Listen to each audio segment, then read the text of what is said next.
नमस्कार मंडळी, जय आगरी कोळी भोईस किचनमध्ये तुमचं स्वागत आहे. तर आज आपण बनवणार आहोत रवा बोंबील फ्राय. त्यासाठी मी इथे घेतलेला आहे बोंबील, मसाला, हळद, चवीनुसार मीठ. आता हे आपण मॅरिनेट करून घेऊया. त्यात आपण टाकलेलं आहे लसूण. तर आता मम्मीने त्यात गाबोलीसुद्धा घेतलेली, कारण मम्मीला गाबोली खायची होती आणि हेल्पिंग हँड म्हणून मम्मी आहे माझ्यासोबत. आता आपण घेतलेला आहे रवा, तांदळाचं पीठ आणि बोंबील मस्त मॅरिनेट करायला ठेवलेले आहेत. तर आता त्यात टाकूयात चवीनुसार मीठ, हळद, मसाला. तर आता इथे बघा मम्मीने तेल उडावा नाही म्हणून पेपर कसे लावलेले आहेत. तर आता आपण घेऊयात तळायला.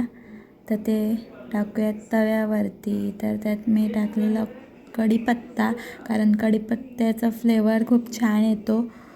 आता आपण हे पलटी करून घेऊयात.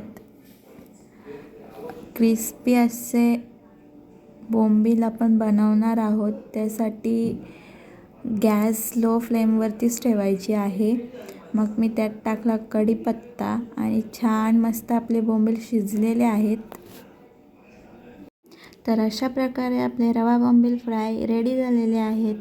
तर व्हिडिओ आवडली असेल तर लाईक करा, शेअर करा, कमेंट करा, सबस्क्राईब करायला विसरू नका. आणि नेक्स्ट डिश काय बनवायची कमेंट सेक्शनमध्ये सांगा.